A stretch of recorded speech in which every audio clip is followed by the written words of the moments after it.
Bien, Baruch Hashem, bendito eres tú, eterno, Elohim nuestro, Rey del universo, que nos provee la sabiduría, el entendimiento, el conocimiento, Ruach HaKodesh y la inteligencia para darnos a entender.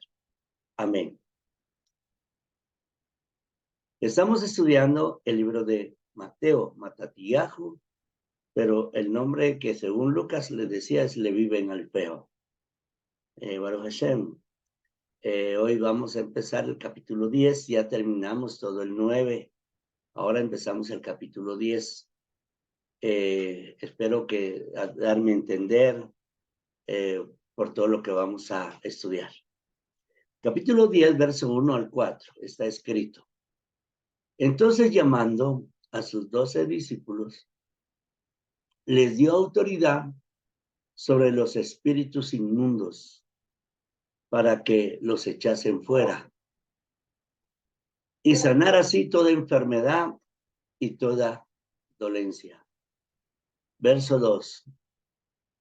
El nombre de los 12 discípulos, estos son, primero Simón, llamado Pedro. Bueno, ahí después les voy a explicar, pero aquí ya vemos nosotros una implicación así griega, una metidita de manita ahí, mera griega, que no es tan correcta. Bueno, pero así son las traducciones. Bien, el primero es Simón, ahí dice llamado Pedro. Bueno, Andrés, su hermano, Jacobo, hijo de Zebedeo, Juan, su hermano, Felipe, Bartolomé, hijo de, Tomás, Mateo el publicano, Jacobo hijo de Alfeo, Lebeo por sobrenombre Tadeo, Simón el cananista y Judas Iscariote quien lo entregó. Así está escrito. Baruch Hashem. Así está escrito. Bien, vamos a empezar a estudiar todos estos versos pasukim en hebreo. Pasuk es verso, perek es capítulo, y lo vamos a empezar a estudiar con la ayuda del Eterno.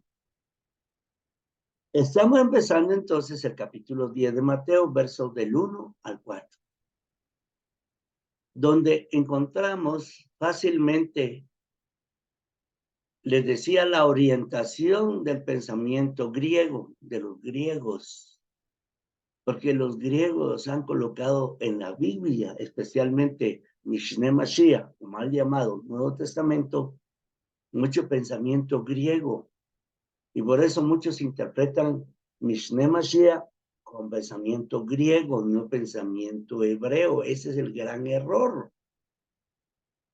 Y poco a poco les voy a estar enseñando a ustedes dónde está la intromisión del pensamiento griego. Hay una intromisión ahí del pensamiento griego que no es válido. No es válido porque altera las Sagradas Escrituras. No es válido porque tergiversa las enseñanzas de los discípulos de nuestro rabino Yeshua. Matatiyahu o Leví ben Alfeo, quien escribió este libro de Mateo. Digo Mateo por los que escuchan, ¿verdad? La enseñanza. No por nosotros, porque nosotros ya sabemos que se llama Leví ben Alfeo. Pero él jamás hubiera puesto Simón, ¿sí? Llamado Pedro, jamás hubiera puesto. La expresión Pedro es griega. Por ejemplo, allá podemos ver nosotros una manipulación del texto, del verso.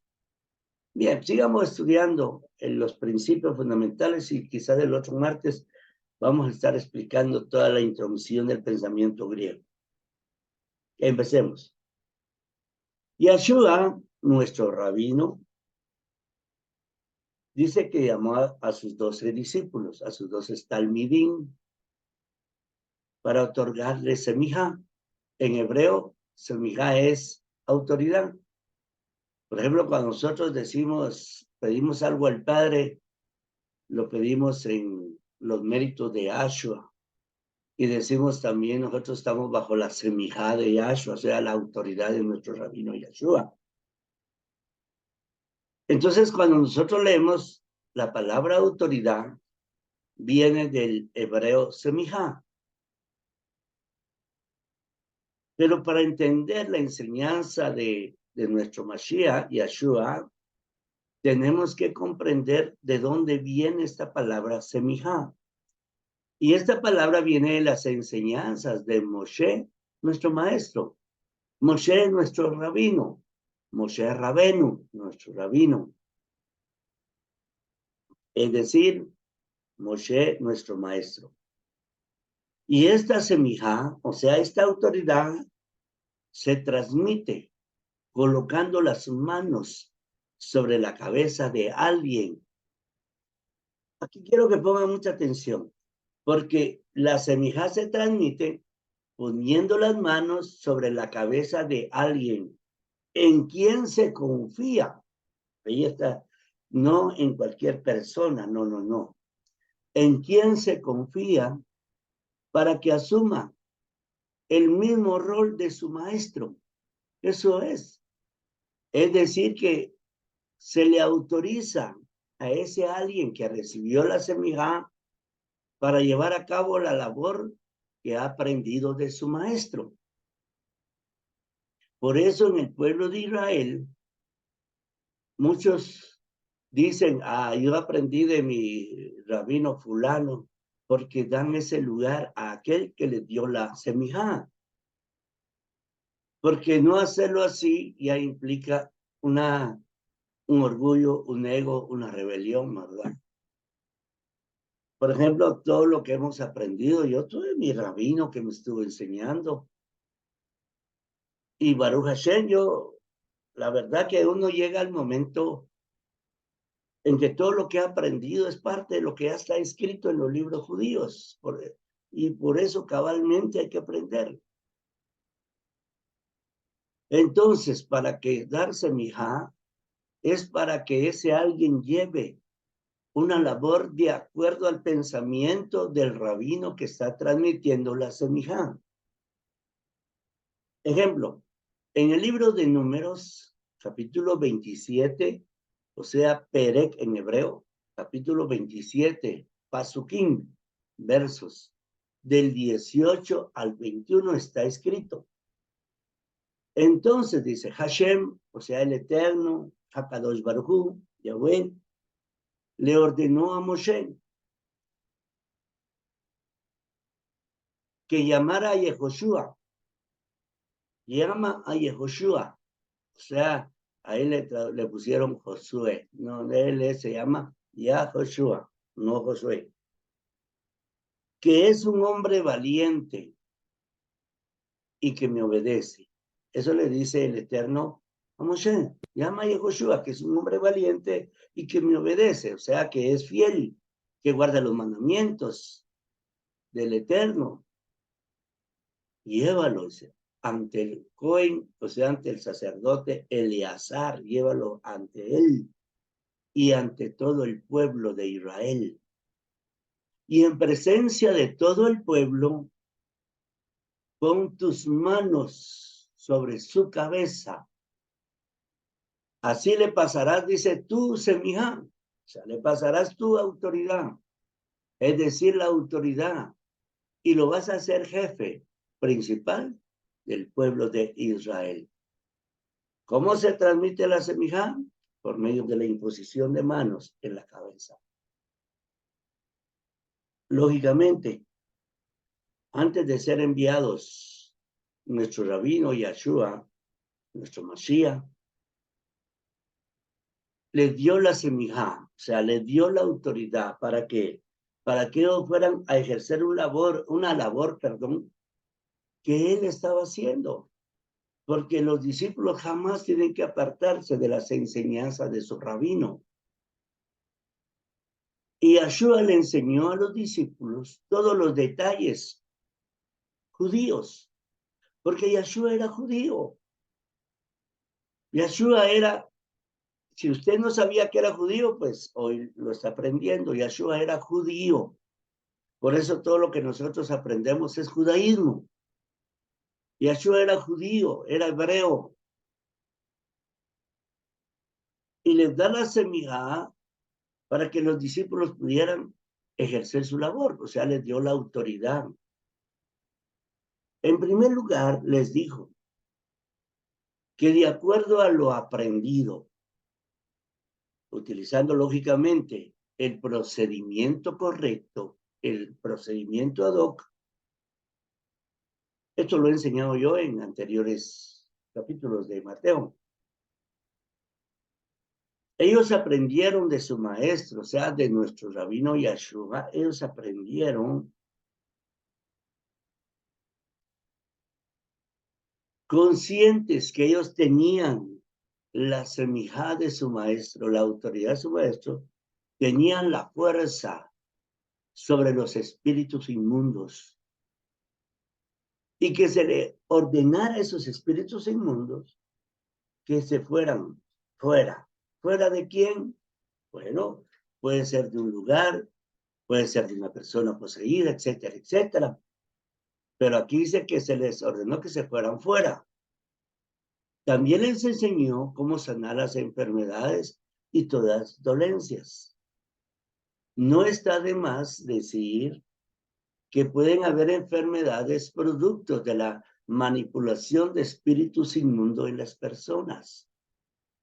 Porque también una enfermedad puede ser parte de un espíritu inmundo. Pero una enfermedad puede ser parte también de una transgresión a la Torá. Y todos esos detallitos son los que hay que saber. Eso es lo que hay que comprender y saber discernir. Pero para eso se necesita un maestro que le enseñe a uno. Porque para echar fuera un espíritu inmundo, se utilizan ciertos procedimientos que enseñan los rabinos. Si usted lee un libro apócrifo, le dicen los cristianos evangélicos, para nosotros no hay libro apócrifo, porque para nosotros cualquier libro que traiga una enseñanza puede ser edificante. Prohibido está para nosotros sí leer los cultos paganos, eso sí, pero cualquier libro que venga del judaísmo, para nosotros es inspirado por Hashem para el bien de nuestra alma. Pero hay un libro apócrifo que no recuerdo cómo se llama, que se me fue ahorita, donde un rabino utiliza un pez para liberar a un endemoniado. ¿Cómo se llama el libro?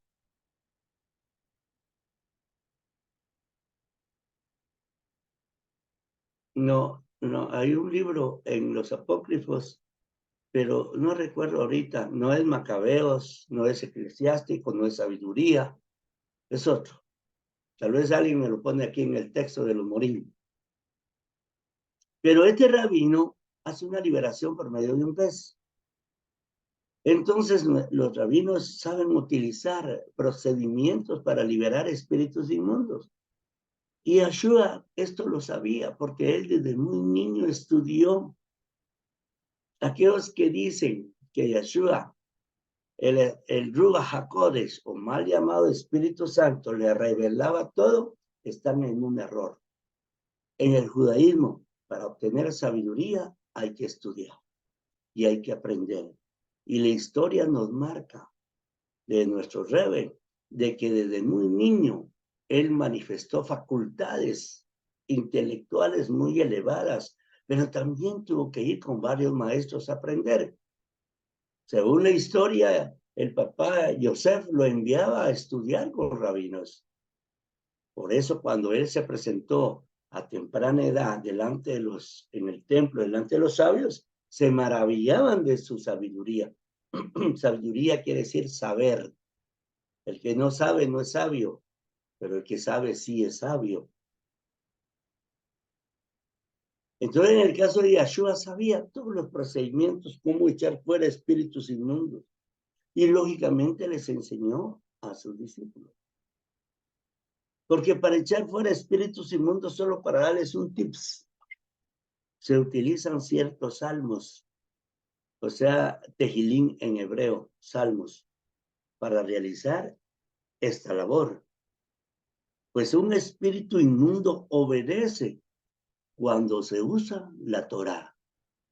O sea que aquel principio que usted venga y diga usted sea como sea fuera, Ese no es cierto.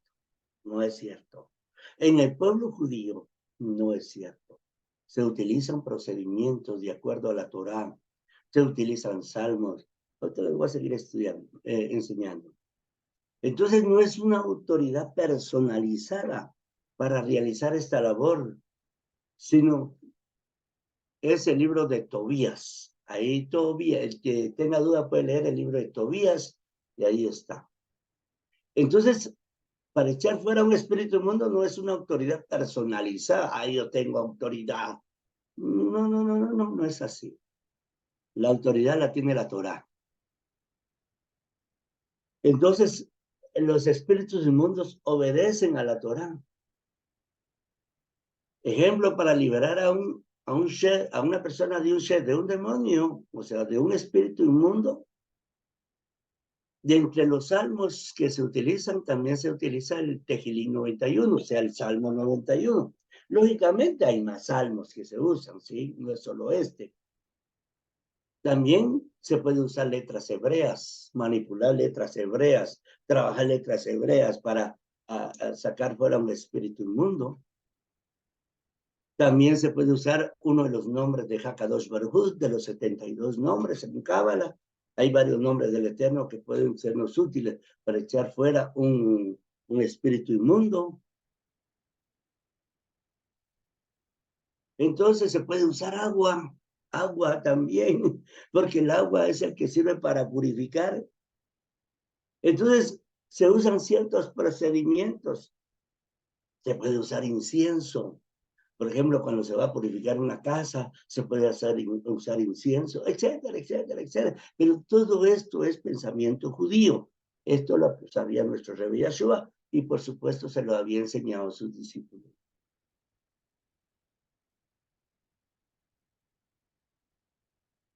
¿Verdad? No es que se me estaba viniendo a la mente, ¿verdad? Que muchos quieren hacer una labor de echar fuera un espíritu inmundo y solo los engaña el espíritu inmundo. Entonces yo quisiera enseñar todos estos pasos, cómo liberar un espíritu inmundo, pero no es parte de este estudio. Solo les estoy dando ciertos tips, ¿sí? Ciertos tips nada más. Bueno, Hashem, permítame un momentito, dice aquí. El profeta dice quemó las entrañas para disipar a los demonios. Shedin usó el hígado y la hiel y a la vez curó al ciego. Bueno, Hashem, aquí los talmidín aquí me apoyaron con este texto. También, Javerín y Karim, para sanar, se utilizan los libros de los salmos, el libro de Tejilín en hebreo. Se utilizan las letras hebreas también. Se utilizan unos nombres de los 72 nombres. Así también para sanar toda dolencia. Entonces, hay un procedimiento, de acuerdo a la enseñanza de los sabios, cómo hay que hacerlo. También Cábala nos enseña ciertos lineamientos cómo hacerlo. Incluso está la meditación también, según Cábala. Al fin hay mucho conocimiento de cómo hacerlo. Bastante. Por esto, Yeshua envió a sus 12 discípulos después de haberles enseñado, no antes. O sea, no crean ustedes que llamó a Pedro, medio le enseñó y lo mandó. No, no. Anduvieron con él, les estuvo enseñando muchas cosas, estuvieron aprendiendo. ¿Y qué aprendían? Conceptos judíos, no conceptos griegos. No, yo no sé cómo hace un griego para echar fuera un espíritu inmundo. No lo sé, porque no estudié griego, yo estudié hebreo. Yo estudié con principios judíos, no principios griegos. Así que el próximo martes les voy a enseñar cómo los griegos en los siguientes textos, Pasuquín, en los siguientes versos, colocaron la ideología griega y no la hebrea. Por eso hay tanta confusión. Por eso hay tanta confusión. Nuestros Javerín y Ajudín también cuando leen Mishneh Mashiach lo leen bajo el pensamiento griego y por eso no lo entienden y piensan que que Mishneh Mashiach fue hecho para atacar la Torah. No saben absolutamente nada. ¿Cuál fue la enseñanza de mi Rebbe Yeshua, de mi Mashiach Yeshua? Shalom Aleichem, Javerín, y espero haberme dado a entender. Si usted tiene una duda, escríbame. Si usted tiene, escríbame y con la ayuda del Eterno trataré la manera de responderle. Shalom Aleichem a todos.